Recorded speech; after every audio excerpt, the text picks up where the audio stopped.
사는 것이 그리스도니까 뭐 죽는 것도 유익하다.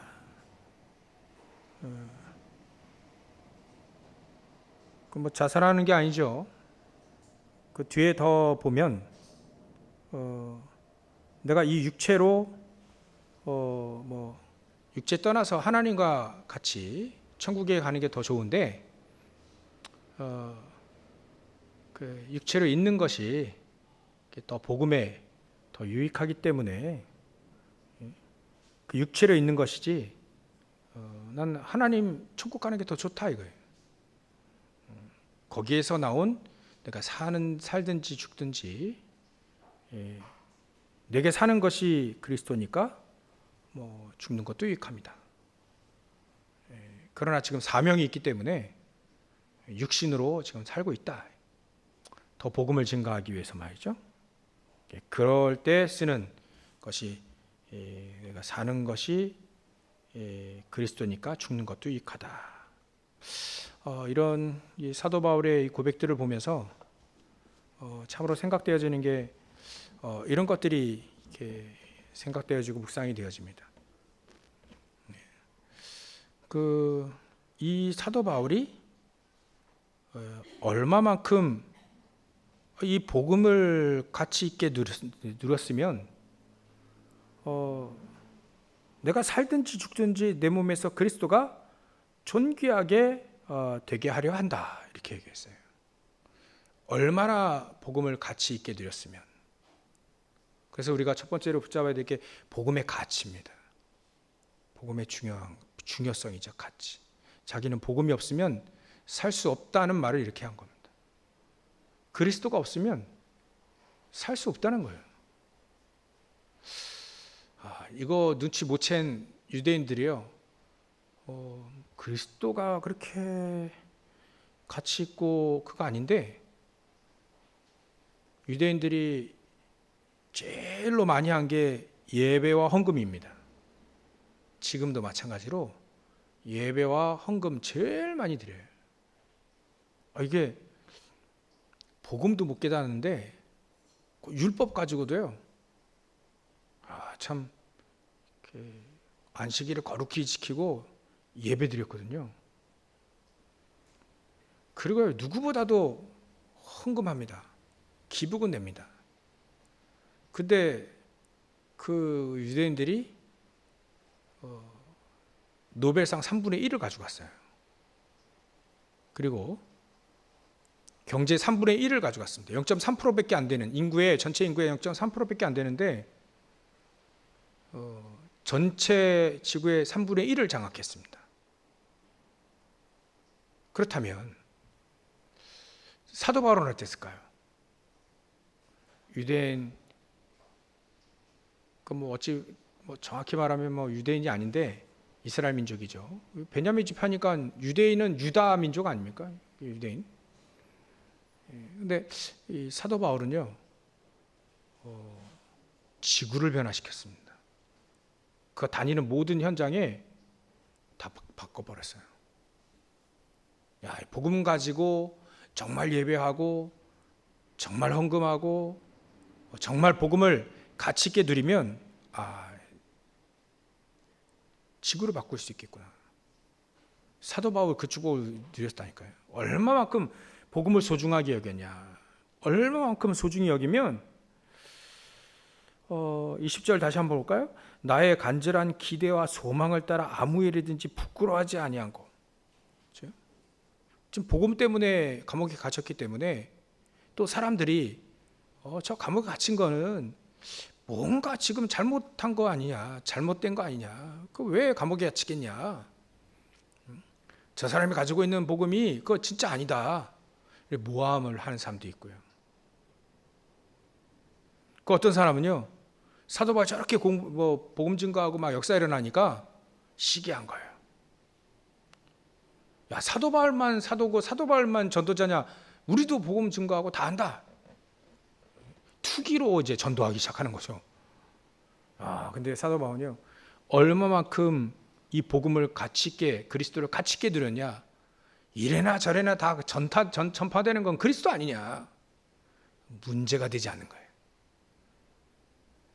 야, 우리는 좀 그거 문제가 될 텐데 사도 바울은 지구를 변화시킬 수 있는 복음의 능력을 정확히 누리고 있는 이 사도 바울은요, 얼마나 그리스도를 소중하게 여겼냐, 그런 건 문제가 되지 않는다는 거예요.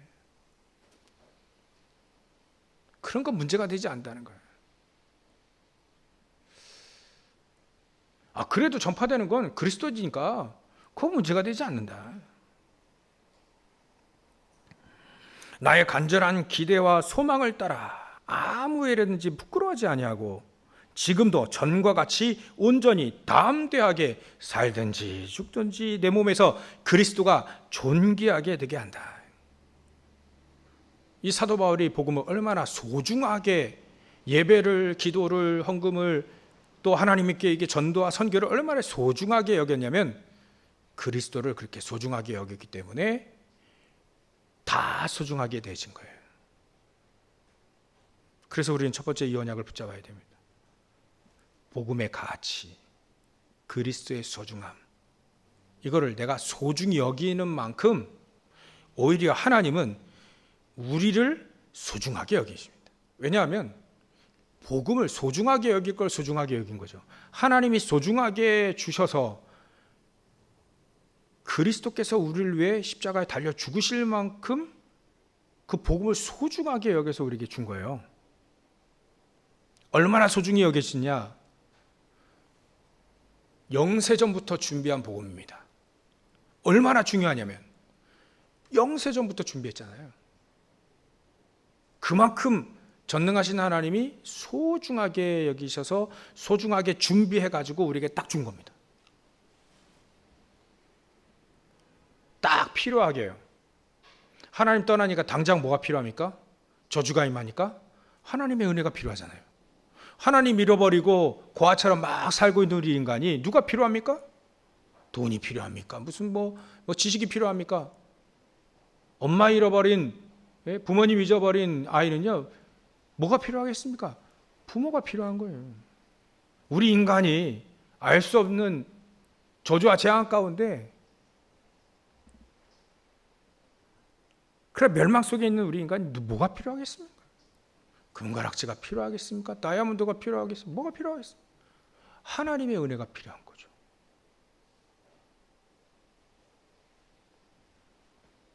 우리 인간 진짜 솔직하면요, 하나님의 은혜가 필요하다는 거 압니다. 하나님의 절대적인 그 은혜가 필요한 거죠.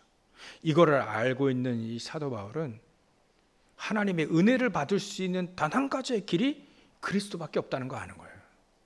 그러니까 내가 살든지 죽든지 그건 문제가 되지 않고 그리스도가 존귀하게, 그리스도를 존귀하게 여겼고 존귀하게 딱 누리게 되니까 도리어 하나님은 그 사람을 존귀하게 여기시는 겁니다.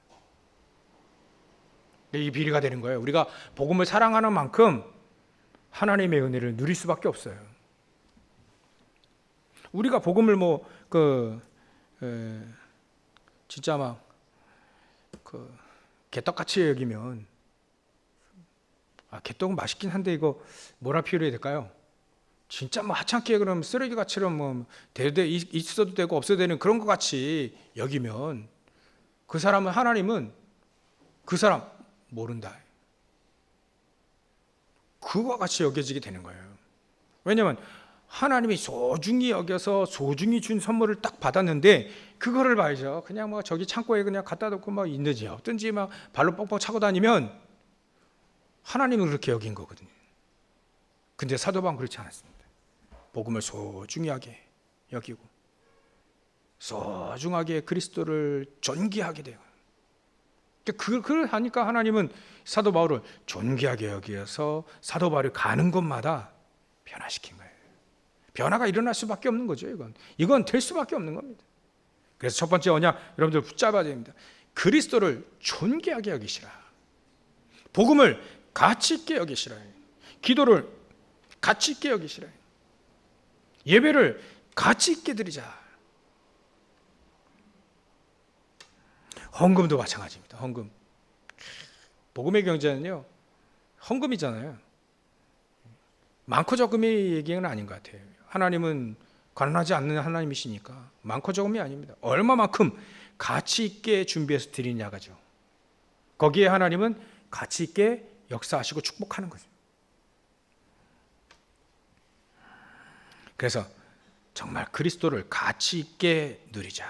가치 있게 여기면 됩니다. 존귀하게 여기면 됩니다. 존귀하게 누리면 됩니다. 그러면 하나님은 우리도 오히려 하나님 우리를 존귀하게 여기시죠. 두 번째로 우리가 붙잡아야 될 것이 이 사도 바울이 어찌 보면 이게 복음을 존귀하게 탁 가치 있게 누리니까 그 사람의 인생의 뭐랄까요? 이게 결단? 인생의 이 사람의 막 결심, 결단, 각오, 이게 신앙의 색깔이 너무나도 분명한 거예요. 그래서 우리가 붙잡아야 될 두 번째 언약은 바로 이겁니다. 우리가 얼마만큼 복음을 위해 살 것이냐. 우리가 말이죠. 얼마만큼 복음을 위해 내가 살 것인지 결단하는 겁니다. 결단해야 됩니다. 사도 바울처럼 존귀하게 여기셔서 내가 복음으로 인해 살겠다. 그래서 아까 아침에 기준 얘기했지 않습니까? 나의 복음이 나의 삶의 기준이 딱 되시는 거예요. 기준이란 뭐죠? 척도 아닙니까? 복음을 얼마만큼 누리냐에 따라서 그 사람의 신앙 색깔이 나와지게 되는 거예요. 예수님은 신앙 색깔을 분명하게 얘기하셨습니다. 이미 처음에 부르실 때에도 분명하게 얘기하셨습니다. 내가 준 그 복음은 비슷한 거 아니다. 틀린 것도 아니고 다른 것도 아니고 마태복음 16장 13절부터 15절 그거 아니다. 사회정의 좀 부르짖다가 또 박애주의 좀 실천하다가 능력 좀 행하다가 그런 종교 같은 그런 복음이 아니다. 사망에서 생명으로 옮겨지는, 지옥 배경에서 하나님 나라 배경으로 옮겨지는, 영적인 신분, 영적인 DNA가 확 바뀌는, 오히려 우리 영적 문제가 복음을 통해서 말이죠, 능력으로 싹 바뀌어지는 그 복음. 내가 그 복음을 누리며 살겠다. 성경에 보니까 이 복음의 능력을 아는 사람, 이 복음을 정말로 내가 복음을 위해 살겠다 라고 하는 사람들의 신앙 색깔은 확실히 다르더라고요. 너무 많이 얘기하고 있는 그 요셉과 요셉 형들 신앙 색깔 한번 보십시오. 무엇을 위해 살겠냐. 아침에 우리 산업인들 잠시 오후에 먹고 나서 잠시 얘기했는데요. 창세기 37장 11절에 요셉이 꿈꾼 거를 형들과 아버지께 얘기하니까 형들은 그걸 보고 시기하였다 이렇게 했어요. 시기하였다. 근데 그의 아버지는 마음에 간직했다. 마음에 간직. 하나님이 주신 꿈, 그거 하나님이 준 거 아닙니까? 하나님이 주신 선물, 하나님이 주신 것, 이거를 눈치도 못 채고요. 선한 것도 분별하지도 못하고요. 복음도 모르고 잘 모르고 기도도 모르니까 하나님이 준 거를 말이죠, 시기의 도구로 사용했어요. 그럼 그 삶이 어떤 삶이겠습니까? 늘 먹고 사는 문제에 헷갈리는 삶이 되겠죠. 요셉은 그렇지 않았습니다. 그 아버지 야곱도 마찬가지입니다. 그 말을 간직해 두었더라. 마음에 다 간직해 둔 겁니다. 그럼 그 사람의 신앙생활의 색깔이 어떻게 됩니까? 결단과 결심이 어떻게 되겠습니까? 나는 복음을 위해 살겠다. 오히려 요셉이 어려움이 있었어요. 어렸을 때 어머니 빨리 여있죠. 형들 계속 괴롭히죠. 가정의 문제 계속 잘 어렵게 만들죠. 그때 이 요셉이 복음을 탁 붙잡은 겁니다. 얼마만큼요? 내가 복음을 위해 살겠다. 내 기도하며 살겠다. 어떤 어려움이 와도 복음을 위해 살겠다. 일단 딱 내리니까 하나님 막 꿈도 꿔요. 세계복음화의 꿈을 꾸게 한 거죠. 세계복음화 하나님이 하시겠다는 그 하나님의 계획을 꿈에 담아준 겁니다. 우리가 결단내면 하나님은 응답하십니다. 그게 성경에 나와 있더라고요. 사도 바울도요, 전에는 그렇지 않았습니다. 전에는 복음 소중히 여겼는데 복음을 몰랐어요. 복음을 모르는데 신앙생활 소중히 여겨서 막 사람들 막 예수 믿는 것들 싹 다 잡아 죽이는 그게 잘한 줄 알았습니다. 진짜 복음을 알게 되니까 사도 바울이 이래 산 거예요. 이래. 얼마만큼 복음을 위해 결단하고 살았냐. 나의 간절한 기대와 소망을 따라 아무 일이든지 부끄러워하지 않는다. 복음을 부끄러워하지 않는다. 복음 때문에 내가 지금 감옥에 갇혀 있어도 부끄러워하지 않는다. 복음 때문에 여러분들 매 맞는 거 되게 수치스럽습니다. 없어가지고 맨날 헐벗고 돌아다니는 거 그거 되게 수치스럽습니다. 어찌 보면. 근데 복음을 위해 그렇게 고난당하고 고통당하고 무시받고 천대받고 핍박당하고 그거를 복음 때문에 그랬거든요. 그걸 부끄러워하지 않는다. 부끄러워하지 아니하고 지금도 전과 같이 내 로마 감옥에 갇혀 있어서 괜찮다. 지금도 전과 같이 온전히 담대히 살게 바랍니다. 담대하여 살든지 죽든지 내 몸에서 그리스도가 존귀하게 되게 하는다. 그러니 이는 내게 사는 것이 그리스도니까 죽는 것 상관없다. 이 사도 바울의 결단, 복음을 위해 살겠다는 결단, 이 결단 속에는 복음을 알았고 하나님이신 언약을 딱 붙잡은 겁니다. 그 언약을 누구한테 받은 거죠?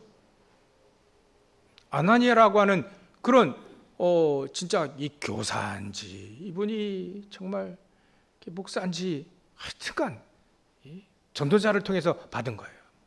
사도 바울이 아나니아를 통해서 하나님이 주신 메시지 받은 겁니다. 장차 너를 하나님이 얘기하신 장차 너를 이방인들과 임금들과 흩어진 유대인들 위해서 택한 나의 그릇이다. 이 사도 바울이 이 언약을 탁 붙잡고 이제는 결단한 겁니다. 이게 복음이 이게 아니구나. 예전에 살았던 것이 내가 하나님을 위해 산 것이 아니구나. 복음을 알 그리스도를 예수가 그리스도를 알고 보니까 나의 삶이 이게 아니구나. 전에는 스데반 저 돌 맞아 죽을 때 내가 증인 노릇했는데 그게 진짜 아니구나. 진짜 알았을 때는요 결단하게 됩니다. 결심하게 각오를 내가 어떤 일이 있든지 내가 살든지 죽든지 어떤 일이 있든지 복음을 위해 살 것이다. 문제가 이 사람을 삼키지 못했습니다. 풍랑이 이 사람을 삼키지 못했습니다. 어려움이 핍박이 이 사람을 삼키지 못했습니다. 내가 로마도 보아야 하리라. 그러니까 하나님이요 그래 너는 로마까지 가야 된다. 네가 가이사 앞에 설 것이다. 그 언약을 말이죠. 사도 바울이 말했는데요. 그걸 하나님이 인용도 하시고요. 우리는요 이렇게 결단한다고 되는 게 아니죠. 뭔가 알아야 됩니다. 이게 알아야 결단이 되는 거예요. 복음도 알아야 가치 있게 여기는 거죠. 예배도 알아야 가치 있게 여기고요. 기도도 알아야 가치 있게 여기고 하는 거지. 이게 무턱대고 되는 건 아닌 거죠. 무턱대고 되는 게 아닙니다. 참 우리가 정말 지혜와 총명이 우리에게 정말 이것들 깨달을 수 있는 은혜가 있어야 되겠습니다. 그래서 여러분들 저와 여러분들이 복음의 가치, 그리스도의 가치를 중요하게 여기는 그 가치를 알고 두 번째 가치를 알았다면 이게 복음을 위해 살아야 되겠다는 결단. 어떨 때요? 저는 이렇게 사도 바울을 이렇게 신앙 고백을 보니까 이게 죽음을 초월한 복음 사랑이다. 그렇게 단어가 이렇게 좀 정리가 되더라고요. 이 사람 죽음을 초월한 복음 사랑이다. 이렇게 결단을 맺었구나. 이렇게 살기로요 지금 작정을 했구나. 하나님의 사람도 처음 다 그랬어요. 시편 23편 1편에 보면 여호와는 나의 목자신 내가 부족함이 없다. 이게 다윗의 무엇을 소중히 여기는 것과 어떻게 살아야 될지 그 한 줄에 다 나와 버렸어요. 다 나와 버렸어요. 야, 이 사람 복음을 위해 사는 사람이구나. 하나님을 위해 사는 사람이구나. 우리 다 아시죠? 역대상 29장 10절부터 14절. 그 보면 그 다윗이 평생 뭐 하며 살았는지 그 네 줄에 다 나와 있어요. 다윗은요, 언약을 붙잡았습니다. 사무엘을 통해서 너는 성전을 지어라. 예배드릴 수 있는 성전, 세계복음할 수 있는 성전, 세 가지 뜰 있는 성전, 이거 놓고 기도해라. 그 성전 네가 지어라. 저 언약궤는, 저 바람 부는 저 뒷마당 창고에 있다. 누구 집에 창고에 있다. 사람들이 신경도 안 쓴다. 출애굽의 역사를 일으켰던 그 언약궤를 붙잡고 그 언약궤를 보시고 성전을 짓고 예배를 드리고 세계복음하거라. 그 언약을 딱 붙잡고요, 평생토록 다윗은 살았습니다. 그 어렸을 때, 소년 때 딱, 청소년 때 딱 들은 거거든요. 그거 붙잡고 임금 될 때까지, 임금 돼서도 평생 이거 붙잡고 산 거예요. 다윗의 각오, 다윗의 결단. 난 성전을 지어야 되겠다. 그래서 성전 짓기 위해 모든 걸 다 준비합니다. 그게 그 사람의 인생이에요. 우리는 무엇을 위해 살아야 되겠습니까? 어떤 결단을 가지고 살아야 되겠습니까? 내가 살든지 죽든지 난 그리스도를 존귀하게 여기며 난 살겠다. 그 가치를 알고 이제는 그렇게 살겠다. 죽음을 초월한 복음 사랑.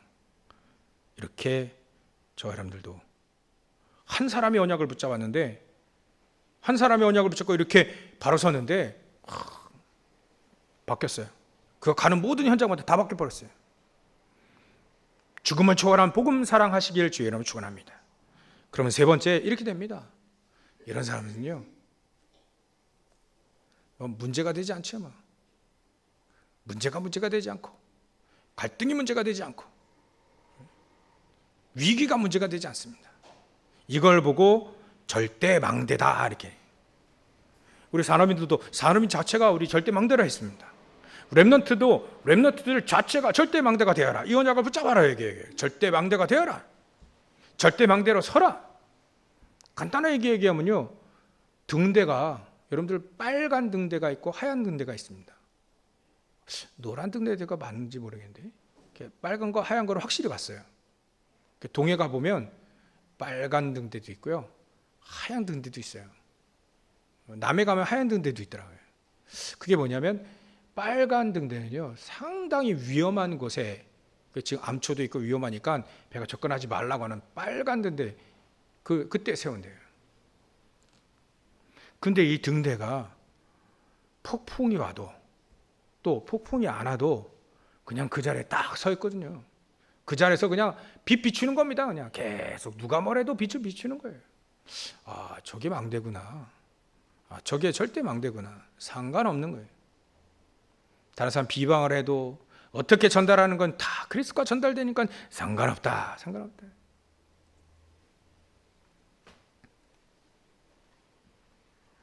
내가 살든지 죽든지 내 몸에서 그리스도가 존귀하게 되니까 이게 내가 사는 삶의 이유다. 그게 절대 망대입니다. 그 사람이 절대 망대예요. 여러분들이 절대 망대로 세워지기를 주의로 축원합니다. 산업인은 산업을 하면서 그 절대 망대예요.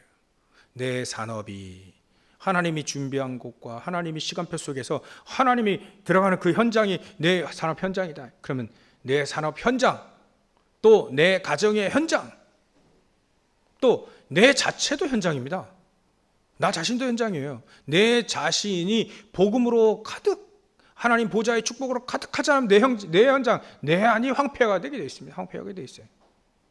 그래, 복음을 계속 누리고 보좌의 축복이 내 안에 계속 임하고 성령께서 내 안에 충만하게 역사하고 하나님 내 영혼과 마음, 생각, 형상 싹 다 내 삶이 바뀌어질 만큼 내가 복음을 누리게 해주십시오. 내 안에 보좌의 축복으로 가득하게 해주십시오. 내 과거가 바뀔 만큼 내 현재를 응답으로 발판으로 바뀌어질 만큼 미래가 하나님이 역사하실 그 중요한 미래,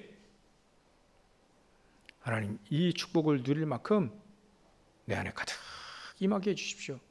그래야 사는 겁니다. 그렇지 않으면 이미 힘이 없어요. 우리 안에 이제 자신 힘이 없더라고요. 그 문제 오면 일이 쓸리고 문제 오면 저리 쓸리고 그래야 하더라고요.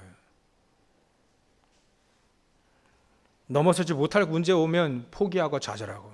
그 제가 그랬습니다. 제가 늘 포기하고 도망가고 이게 주특기였어요.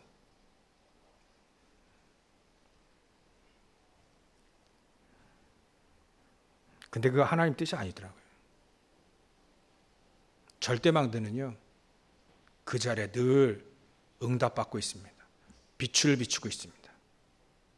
그 현장이 가장 중요한 현장이, 그 현장이 내 자신과 내 가정입니다. 그 가장 중요한 현장이에요. 또 내가 있는 또 현장의 산업 현장, 직업 현장, 그 현장이에요. 그러니까 내가 있는 그곳이 현장인 거예요. 내가 있는 그곳, 거기서 우리는 절대망대로 세워지는 겁니다. 거기서 237을 쫙 볼 수 있어야 됩니다.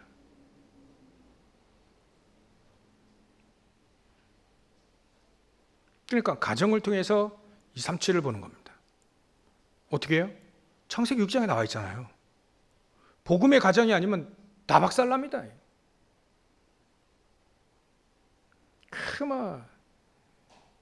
좋죠. 서로 막 화합하고 연합하고 바벨탑 짓고 좋죠. 그리고 그게 자체가 그게 하나님을 대적하는 거군요. 하나님을, 전능하신 하나님을 말이죠.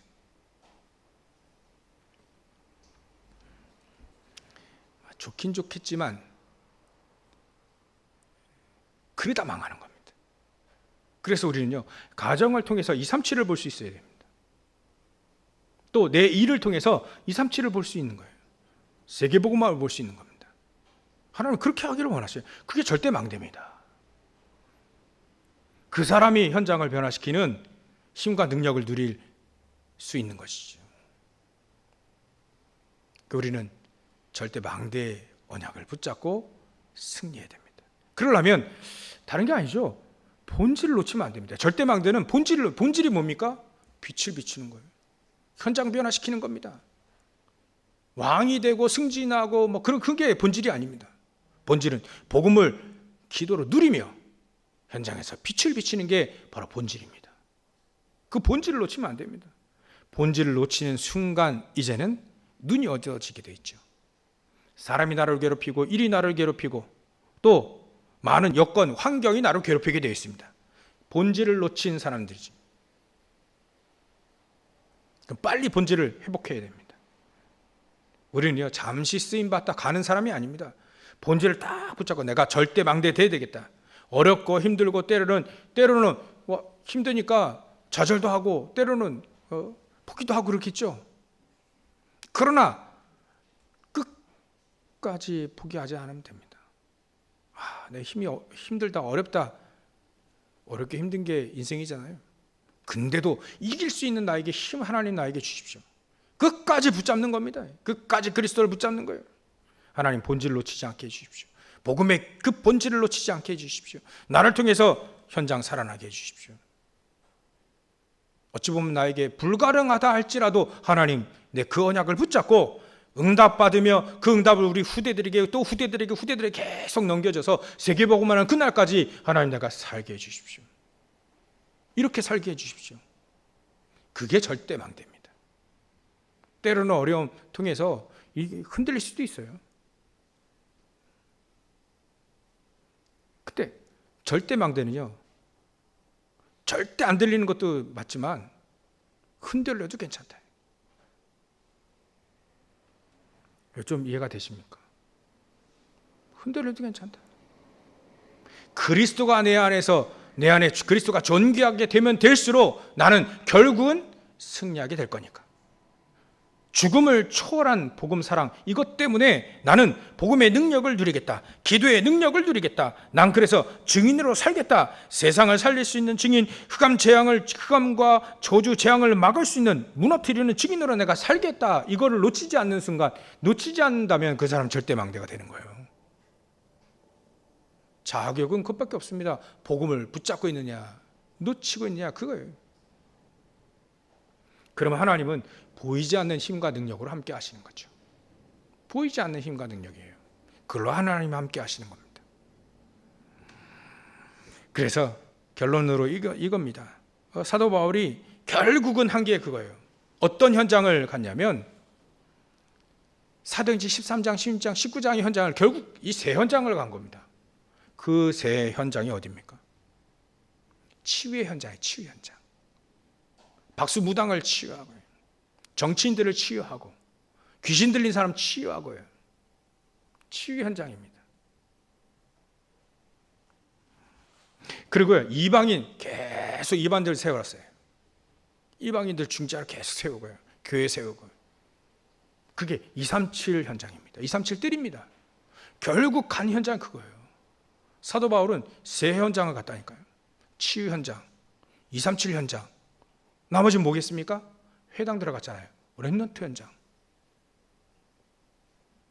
얼마나 그리스도를 존귀하게 여기냐면 하나님이 가장 원하시는 거, 하나님이 예수님이 그렇게 원하셨던 거.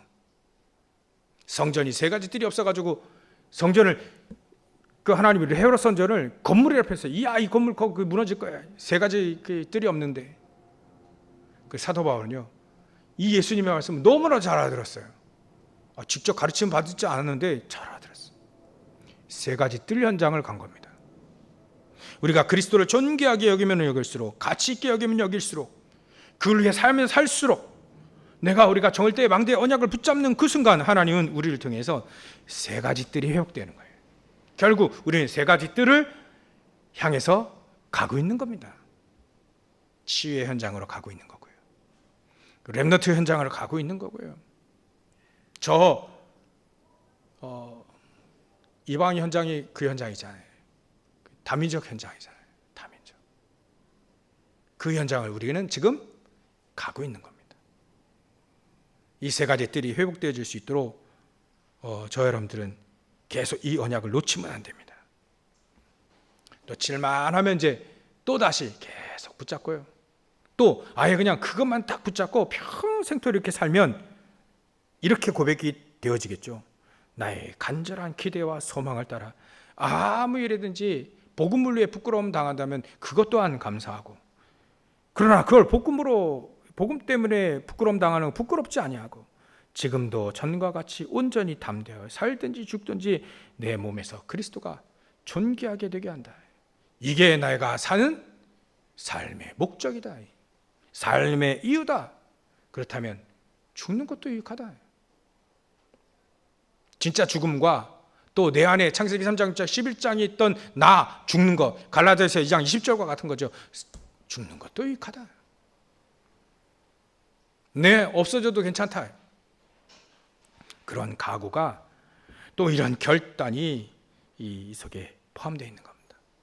여러분들 이렇게 사도 바울처럼 응답의 길, 살든지 죽든지 내 몸에서 그리스도가 존귀하게 되어지는, 그리스도만 존귀하게 여겨지는 그런 삶을 사셔서 오히려 하나님이 저 여러분들을 존귀하게 탁 붙잡고 세계복음화에 쓰시는 그런 축복을 같이 누리시기를 주여 여러분 축원합니다. 기도하겠습니다. 하나님께 감사와 영광을 돌립니다. 우리의 삶이 그리스도가 존귀하게 되어지는 삶을 살 수 있도록 역사해 주시옵소서. 그래야 모든 것을 하나님을 위해, 하나님의 영광을 위해, 그 찬송을 위해 살게 하여 주시옵소서. 어떤 일이 있든지 지극히 선한 것을 분별하여 하나님의 절대적인 계획과 또한 하나님이 우리에게 주시는 최고의 삶, 영혼 살리는 삶, 참 그런 지혜로운 삶을 살 수 있도록 역사하시고 축복하여 주시옵소서. 우리에서 우리 모든 성도들의 삶 속에 의의 열매가 가득한 삶이 되어질 수 있도록 역사해 주시옵소서. 그 현장이 변화되어질 만큼 삶을 사는 우리 모든 성도들 다 되어질 수 있도록 주님께서 역사하시고 축복하여 주시옵소서. 감사와 영광을 돌리며 거룩하신 예수님의 이름으로 기도하옵나이다.